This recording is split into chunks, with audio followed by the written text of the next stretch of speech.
भादव के महीना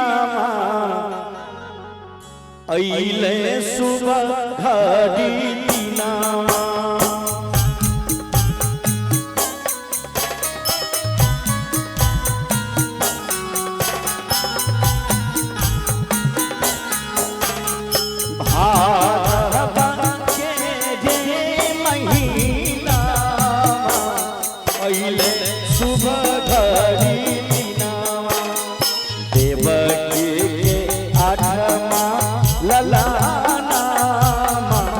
जन्मे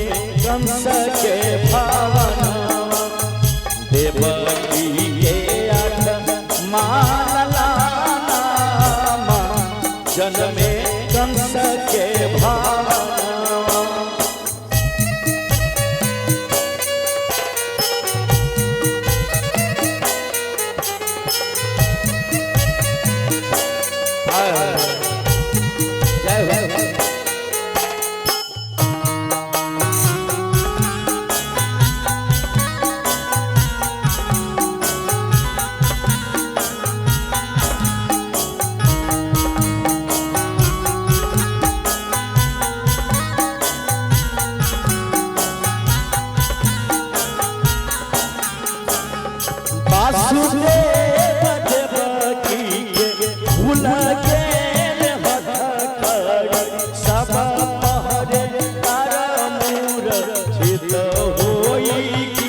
जब कन्हैया जी का जन्म हुआ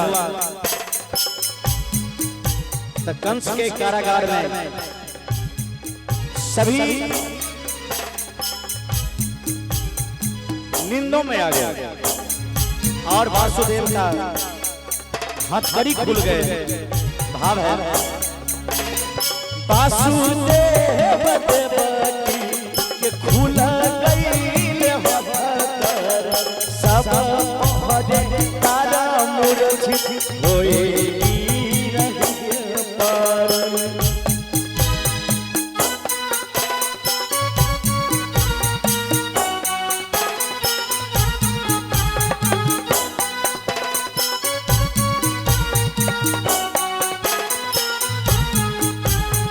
कंस के दुश्मन माया जन्म में भावन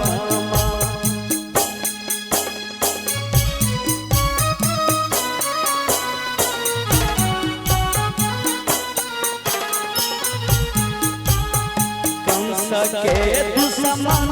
माया जन्म में भवनमा देवकी के आठमा ललनामा जन्मे कंस भवनमा देवकी के आठमा ललनामा जन्मे कंस के भवनमा।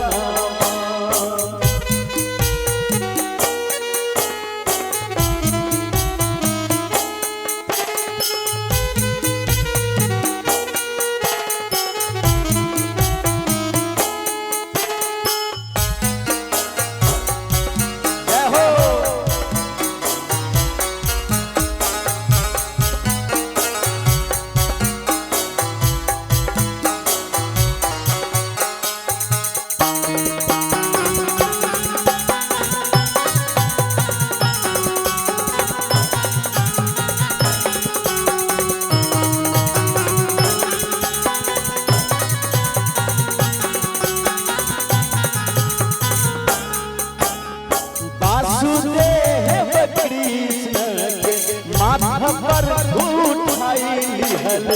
आधिया धीरतिया में गोकुलाक चली लिहल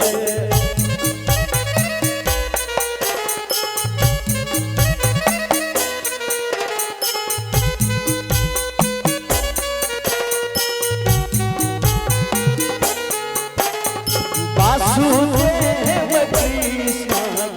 माथा पर आधी आधी रतिया में गोकुला चली हर कृष्ण के करी तारा साना जमुना करे गरजना कृष्ण के करी तारा साना जमुना करे गरजना देवकी के आठ माला लाना जन्मे कंस के भावना देवकी के आठ माला लाना जन्मे कंस के भावना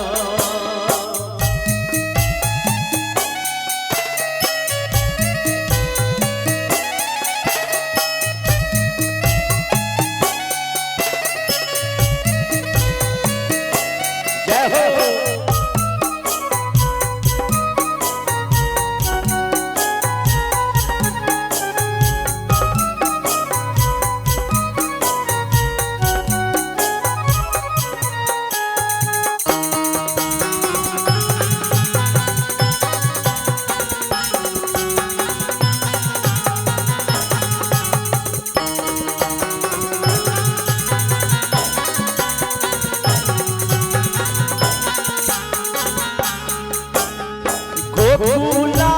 में जाई कान्हा लीला देखावले ग्वाल सखा संग माखन हचुरावले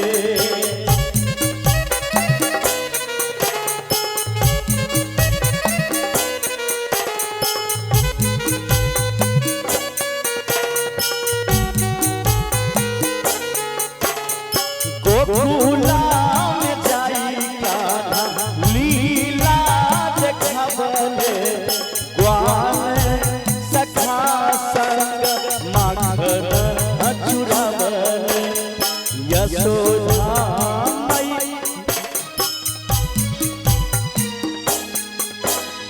यशोदा मैया के गाना आबे रोज यशोदा मैया गाना आबे रोज उलाना देवकी के आशा माला लाना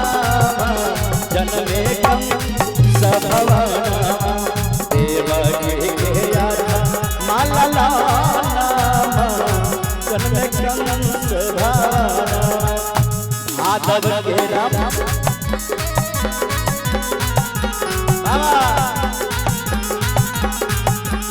भादव के महीना जन्मे कंस देवकी के आशा माला लाना जन्मे कंस भवना देवकी के आशा माला लाना जन्मे कंस भवना